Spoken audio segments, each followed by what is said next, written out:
Welcome back to the deep dive. Today we are really jumping into something quite dense, quite dramatic. We're focusing entirely on Matthew chapter 14. That's right, and we're sticking just to the biblical text itself, using the scripture references as our only source material here. Exactly. Our mission really is to meticulously pull apart these narratives. You've got high-stakes politics, miracles, profound questions about faith, and just see what key insights and practical takeaways we can find for you. It's an amazing chapter because it packs so much in. You pivot really quickly from, the darkness of Herod's court right into the light of Jesus's power. And it connects directly back to the end of chapter 13, doesn't it? It absolutely does. That theme of people misunderstanding who Jesus really is, his own hometown folks dismissed him, remember? Just the carpenter's son. Right. But chapter 14 kicks off with a much more dangerous misunderstanding, this time from Herod Antipas, a major political player. Okay, so let's unpack that. We start right in the middle of this political tension. Herod Antipas, the tetrarch of Galilee. His conscience is already bothering him, isn't it? Oh, definitely. He's grappling with something he's done. And when these reports about Jesus start coming in, the miracles, the teaching, his mind immediately goes to the one person who really got under his skin, John the Baptist. And Matthew tells us exactly what Herod concluded. It's right there in Matthew 14:1-2. At that time, Herod the Tetrarch heard the reports about Jesus, and he said to his servants, "This is John the Baptist. He himself has been raised from the dead, and that is why these miraculous powers are working in him." Yeah, listen to that language. Herod, who, by the way, was just a tetrarch, technically ruling a quarter of the region, though people called him king sometimes. Right. He's completely driven by fear here. He doesn't think, oh, a new prophet, or maybe this is the Messiah. No, it has to be John, back from the dead. That phrase, he himself, you mentioned, that's emphatic. It is, yeah, in the Greek. It really highlights how personal and frankly overwhelming this fear was for Herod. It's like he's literally seeing the ghost of his own sin walking around doing miracles. Wow. So it's guilt mixed with maybe some common beliefs back then, that holy men could come back. Exactly. That idea pops up later, too, in Matthew 16, when people speculate about who Jesus is. It was kind of in the air. But to really get why John's ghost, so to speak, haunted Herod so badly, Matthew flashes back. Right, he tells us the backstory. Why was John arrested? It wasn't for stirring up political trouble, was it? No, not directly. It was about moral transgression right inside the royal family. Very personal. Matthew 14:3 lays it out. For Herod had arrested John, bound him, and placed him in the prison on account of Herodias, the wife of Philip, his brother. Okay, Herodias. So Herod had married his brother Philip's wife. That sounds messy. It was explosive. Herod had actually divorced his first wife to do this, a move that caused its own political and military problems. And Herodias wasn't just anyone. She was the wife of his half-brother, Philip. So marrying her was a direct violation of Jewish law. Absolutely. Leviticus had clear prohibitions against marrying your brother's wife like that. And John the Baptist, well, he saw himself as upholding that law, that prophetic tradition. He wouldn't stay silent. And the scripture implies he was pretty persistent about it. Right. Matthew 14:4. For John had been saying to him that it is not lawful for you to have her. But it had been saying, tell us. That's a key detail from the Greek. The verb tense there, the imperfect, means it wasn't just a one-off comment. Okay. John was continually saying this. It was an ongoing campaign, a constant public challenge to Herod's actions and authority. Imagine the guts that took, constantly calling out a paranoid ruler like Herod. That's incredible bravery. So if he was that much of a thorn in Herod's side, why just prison? Why not execution straight away? Politics, essentially. Herod was, initially at least, more afraid of the people than anything else. Matthew 14:5 explains. And though he was desiring to kill him, he feared the crowd, because they regarded him as a prophet. So the people saw John as a true prophet, God's spokesman. Yes, they held him in very high regard. So Herod, wanting to keep things stable, held back. He wanted John dead, but the political price seemed too high at first. It was purely self-serving calculation. And we see that same dynamic later with Jesus, right? The authorities hesitate because they fear the crowds. Exactly. It's a recurring political factor in the Gospels. But that calculation completely unravels at Herod's birthday party. Ah, yes, the fatal party. This is where it all goes wrong. Terribly wrong. It's a big celebration, lots of feasting, probably lots of wine. And Herodias' daughter Josephus, tells us her name was Salome, performs a dance. And Herod is impressed. Maybe a little too impressed. Totally delighted, the text says. And in front of all his important guests, probably trying to look generous and powerful, he makes this incredibly reckless promise, Matthew 14.7, whereupon he promised with an oath to give to her whatever she might ask. A binding oath sworn publicly. That's serious in that culture. Extremely serious. It backed him into a corner. And Herodias, who's the one who really wants John silenced, sees her chance. She uses her daughter, doesn't she? Tells her what to ask for. She does, Matthew 14.8. And having been prompted by her mother, she said, "Give me here upon a plate the head of John the Baptist." Just chilling. Not wealth, not status, but the head of the prophet served up like part of the feast. It's shocking. It tells you everything about Herodias' hatred for the man who dared condemn her marriage. And now Herod is trapped. It's his conscience versus his public image. And we see which one wins. Matthew 14.9. And although the king was grieved because of his oaths and because of the ones seated together with him, he commanded it to be given. He was grieved. He knew it was wrong. He likely knew John was righteous on some level. But losing face in front of his guests, breaking that public oath, that was apparently worse for him. His reputation mattered more than justice. So weak. And the execution follows immediately. Matthew 14.10-11. And he sent and had John beheaded in the prison. And his head was brought upon a plate and given to the young girl, and she brought it to her mother. No trial, nothing. Just an arbitrary, unlawful killing based on a drunken promise and court intrigue. It's a stark picture of corrupt power. And then John's followers step in, Matthew 14.12. And his disciples came and took away his body and buried it and went and told it to Jesus. A final act of devotion. And that last part, went and told it to Jesus, is crucial. It sets up the next scene. But think about John. Jesus himself called him the greatest born of woman. Yeah, Matthew 11.11. Yet he suffers this horrific, unjust death like so many prophets before him. His murder really does foreshadow what's coming for Jesus, as Jesus himself points out later, and also the suffering his own disciples will face. So looking back at John's story, that first practical takeaway is pretty stark, isn't it?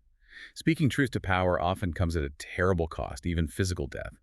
But for God's servant, death isn't the end.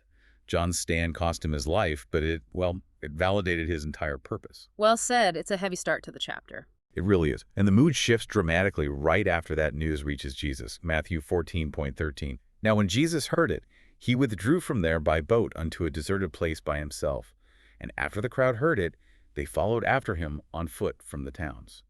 Yeah, that withdrawal is significant. He's just heard about his cousin, his forerunner, being brutally murdered. He's likely seeking solitude, maybe to grieve, maybe to process what this means for his own path. He's not really running from Herod, more like seeking space. But he doesn't get it, does he? The crowds track him down. They do. They follow him on foot. But instead of being annoyed or frustrated, his reaction is just immediate compassion. That's striking. Matthew 14.14. And when he went ashore and saw the large crowd, he was moved with compassion on them, and he healed their sick. That phrase, moved with compassion, the Greek word is really strong. He felt it deep in his gut. His own grief takes a backseat to the needs of the people right in front of him. That compassion drives everything. And that compassion leads directly into this next incredible event, the feeding of the 5,000. This is the big one, right? The only miracle, apart from the resurrection, that's in all four Gospels. That's right. It's clearly a foundational story. And it starts with a very practical problem as evening sets in.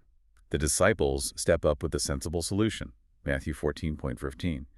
And when it was evening, his disciples came to him saying, "This is a deserted place and the hour is past. Send the crowds away so that they may go into the villages and buy food for themselves." I mean, you can't blame them, right? Remote spot, getting dark, thousands of hungry people. Their suggestion is the only logical thing to do. Totally logical. But Jesus just flips it back on them, Matthew 14.86.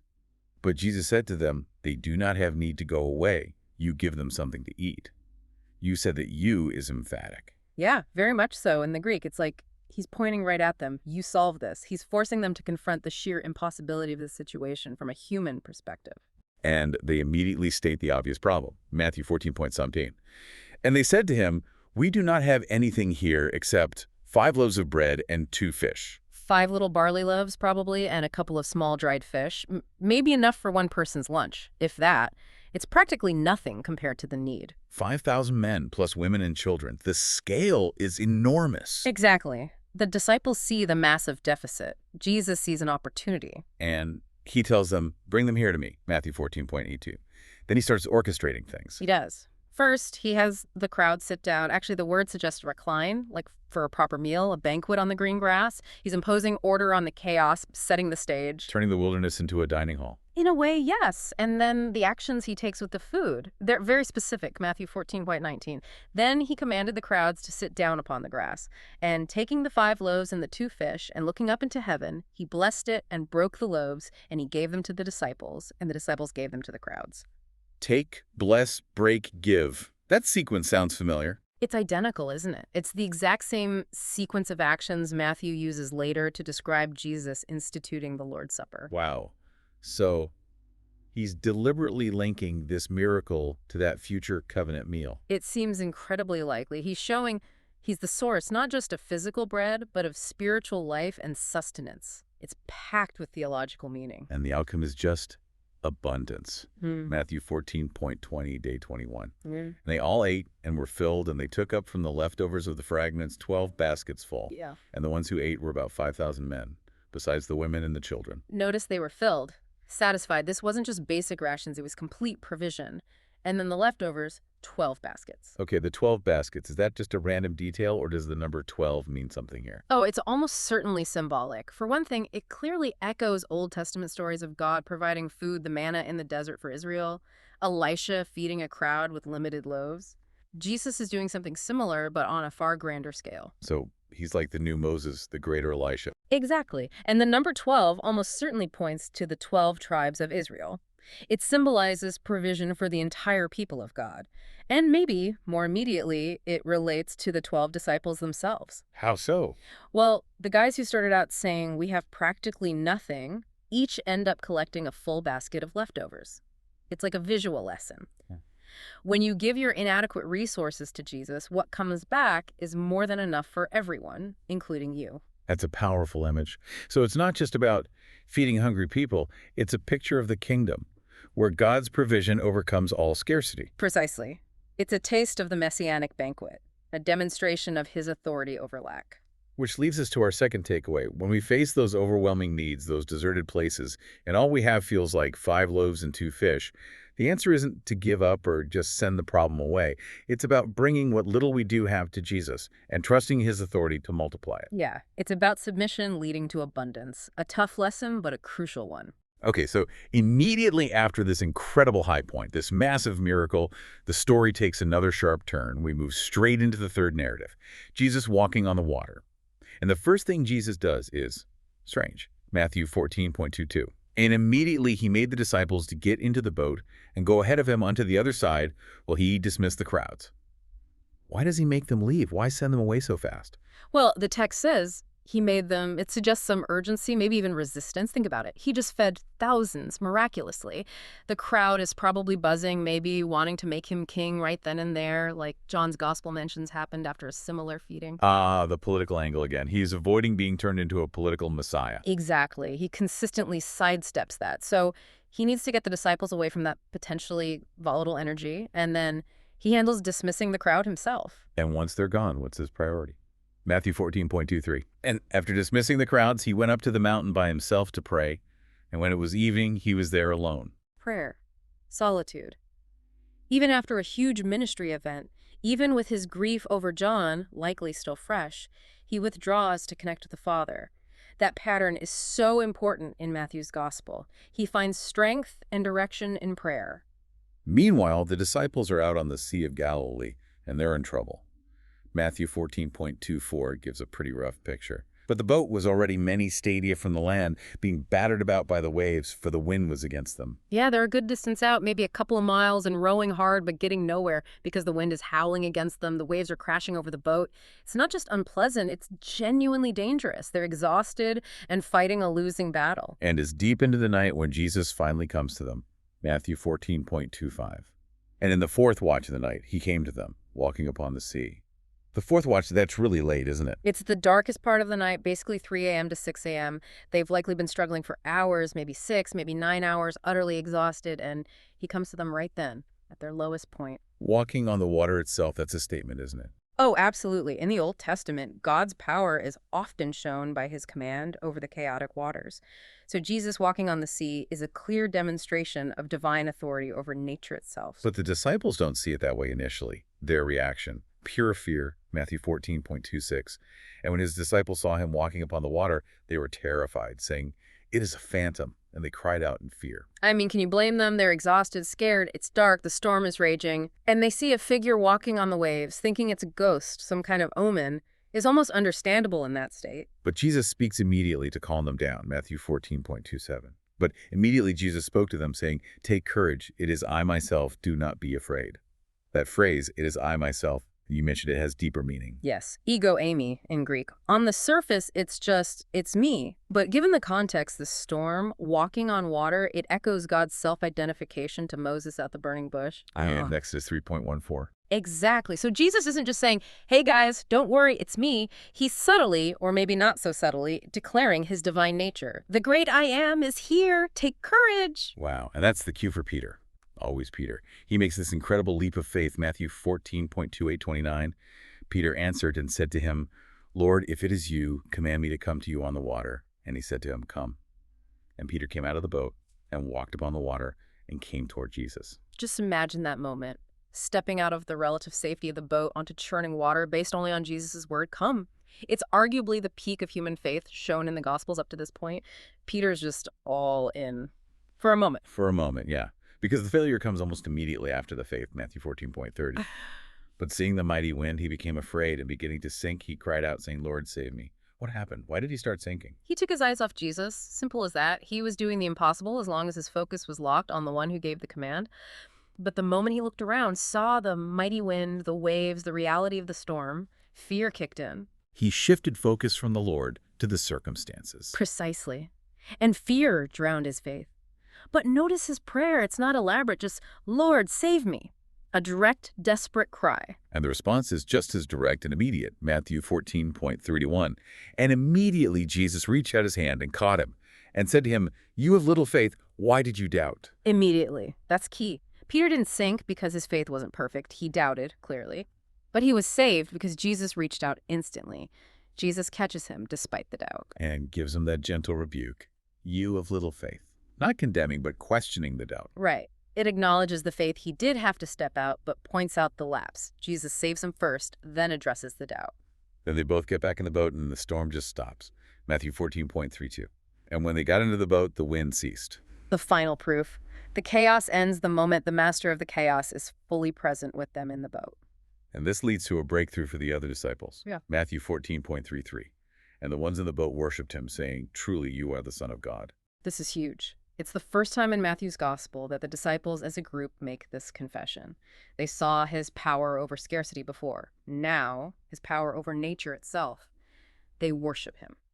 What do you think Son of God meant to them right then? Fully divine like we understand it now. Probably not fully, not yet, but definitely something far beyond just a prophet or a teacher. They recognized him as uniquely empowered by God, someone commanding the very elements. It's a massive step towards the full confession Peter makes later in chapter 16. They see he's the one the wind and sea obey. Okay, so practical takeaway 3 from this incredible scene.